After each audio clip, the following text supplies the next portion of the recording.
আপনি পরপুরুষের সঙ্গে কথা বলেছেন। দেখেন আমার আল্লাহ কেমনে মাফ করে। ইরাক নামক এলাকার মধ্যে আল্লাহ তাআলার একজন বান্দি বসবাস করতেন।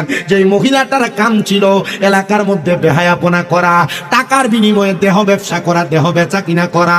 আপনারা বলেন বর্তমান সমাজে বহু এলাকার মধ্যে এমন অনেক মহিলার মাইনি আছে যারা বাজে চরিত্রওয়ালা, তাদের টাকার বিনিময়ে পুরুষদের কাছে দেহ বিক্রি করে সমাজ নষ্ট করে। আপনারা বলেন এমন 12 বাতারি মার্কা বেহায়া মহিলা সোনার বাংলাদেশে আছে না? না।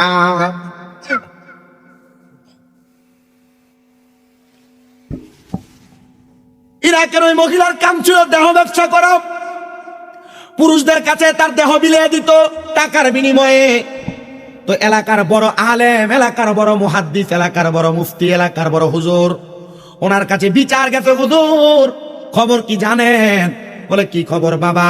হুজুর খবর হইল আমার এলাকার একটা মহিলা, তার দেহটা মহিলা এলাকার যুবকদের কাছে বিক্রি করে, যুবকরা নষ্ট হয়ে যাচ্ছে, চরিত্র নষ্ট হচ্ছে। হুজুর বলেন কি বলো? বলে হ্যাঁ হুজুর, টাকার বিনিময়ে, দিরহামের বিনিময় ওই মহিলা তার দেহটাকে পুরুষদের কাছে বিলিয়ে দেয়, আর এলাকার সমাজ নষ্টের দিকে চলে যাচ্ছে। হুজুর বলে ঠিক আছে চলো, আজকে আমি ওই মহিলার কাস্টমার হওয়ার জন্য যাব। এলাকার আলেম মানুষ, মানুষ তো তারে ভালো বলবে না, বাজেই বলবে। হুজুর মানুষ যদি বেহায়া মহিলার ঘরের সামনে যায় ভালো কইব? খারাপ মহিলার বাড়ির সামনে গেলে ভালো কইব না? হুজুর রওনা করলেন, মাথার মধ্যে একটা কাপড় লাগা দিয়া অপরিচিত ভেষ। হুজুরের বক্ত তার সামনে হইয়া গেলেন।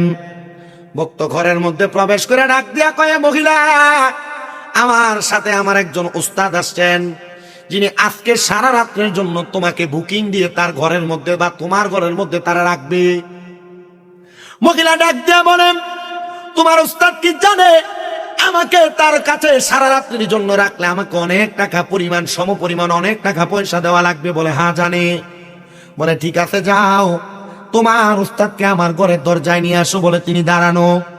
মহিলা তার দাসীকে ডাক দিলেন, এ আমার সহযোগী, যাও যাও যাও আমার ঘরের দরজার সামনে বাকি অন্যান্য দিনের যত কাস্টমার আর খুদ্দের আছে তুমি তাদেরকে এখান থেকে তাড়াইয়া দাও। বলো আজকে সারা রাত্রের জন্য এই ব্যক্তির উস্তাদ আমাকে বুকিং করে রাখছে, অথবা সারা রাত্রের জন্য বায়না করে রাখছে। মহিলার কথা মোতাবেক সমস্ত কাস্টমার গুলাকে পাঠিয়ে দিয়া এবার ওই আলেমকে ঘরের মধ্যে প্রবেশ করাইলেন।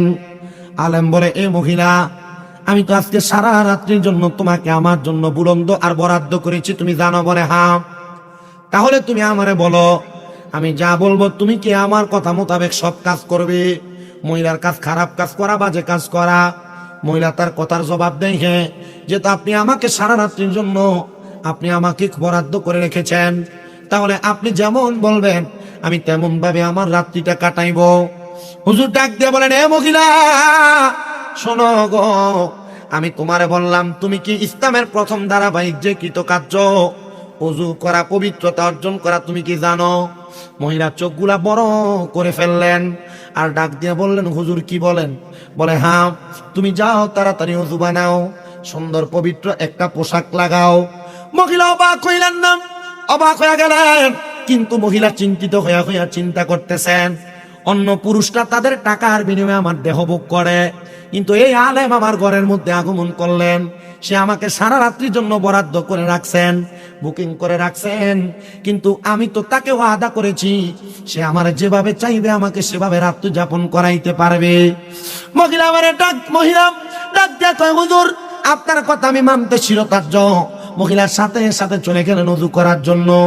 ওযু বানায়া এবার ওই আলেমের সামনে চলে আসলেন।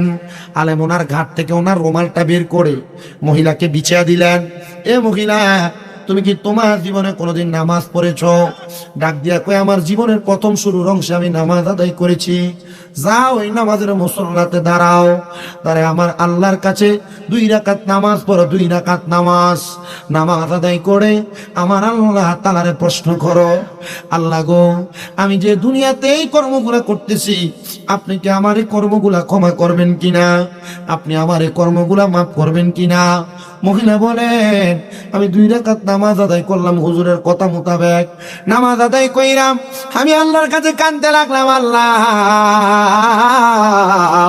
আমি জীবনে অনেক বেহায়াপনা করেছি, জীবনে অনেক পাপ কাজ করেছি। আল্লাহ গো, তুমি আমারে মাফ করবা কিনা আমি জানি না। হুজুর আবার ডাক দিয়ে কয়, মহিলা আমি তোমার আরেকটা কথা শোনাই, তুমি যে অপকর্মগুলা করো তোমার মা কি জানে না, তোমার বাপ কি জানে না? এই মহিলা ডাক দিয়া কয়, জগতের মানুষ, আলেম সাহেব যখন তার জবান দিয়া মা বাবার কথা বললেন, আমার চোখগুলা আমি দইরা রাখতে পারি না, আমার চোখগুলা বায়া বায়া পানি পড়ে। হুজুর, আমার জন্মের পরে আমি কোনোদিন আমার মারে দেখি নাই, আমি কোনোদিন আমার বাপরে দেখি নাই, কে আমার মা কে আমার বাবা আমি জানি না। হুজুর, মা বাপ ছাড়া সন্তান আমি, কোথায় থেকে আমার জন্ম করতে আমি আসছি আমি জানি না, কিন্তু আপনি বলেন কেন আপনি এই কথা বলেন? হুজুর বলে, মা শোনো গো, কোন সন্তান যদি দুনিয়াতে কোনো অপকর্ম করে, তার মা বাবা যদি কবরে থাকে, ওই অপকর্মের জন্য আল্লাহ তাআলা মা বাপরে কবরে আযাব দেয়। এরে বড় লক্ষ্মীপুরের আমার মুরব্বী বাবাজিরা, বড় লক্ষ্মীপুরের যুবক ভাই, বড় লক্ষ্মীপুরের আমার মা বোনেরা, এমন কোন কাম তুমি কইরো না যে অপকর্মের কারণে তোমার আব্বা আম্মা কবরের আযাবে চলবে। হে মুরব্বী বাবা, আজকে যে বড় লক্ষ্মীপুর দক্ষিণ পূর্ব পাড়া দুলা হাজি মিয়াদি বাড়ি গাউসিয়া সুন্নিয়া মসজিদ ইবতেদায়ী মাদ্রাসার মাহফিল হইতেছে, বিকাল থেকে এখন পর্যন্ত অনেক ছাত্ররা কোরআন তেলাওয়াত করছে, অনেক ছাত্ররা গজল গাইছে, তারা দোয়া করছে এলাকার বয়স্ক মুরব্বীদের জন্য, তারা দোয়া করছে এলাকার মৃত মানুষদের জন্য। তুমি এমন একটা সন্তান দুনিয়াতে রাইখা যাও, যে সন্তানটা তোমার মৃত্যুর পরে তোমার জন্য হাত তুলা তুলা দোয়া করবে। হায়রে, ওই মহিলার চোখের পানি ফালায়া ফালায়া কান্দে, হুজুর আমি জীবনে আমার মারে দেখি নাই, হুজুর জীবনে আমি আমার বাবারে দেখি নাই। হুজুর বলেন না গো, আমি যে অপকর্মের সাথে লিপ্ত আছি, আমার আল্লাহ বুঝি এই অপকর্মের কারণে আমার মারে আযাব দেয়, এই অপকর্মের কারণে আমার আব্বারে আযাব দেয়। হুজুর বলে, মাইয়া রে, জানোনি তুমি যদি আল্লাহর কাছে কানতে পারো, তোমার জীবনে যত অপকর্ম করেছো সব অপকর্ম আমার আল্লাহ মাফ করে দিবে, আর তোমার দুয়ার বরকতে আমার আল্লাহ তাআলা তোমার মারে মাফ করে দিবে। আল্লাহর নবীর একটা হাদিস শরীফ আজকে জুমার নামাজে আমি বয়ান করেছি, হযরত আম্মা জান আয়েশা সিদ্দিকা রাদিয়াল্লাহু তাআলা আনহা থেকে হাদিস বর্ণিত।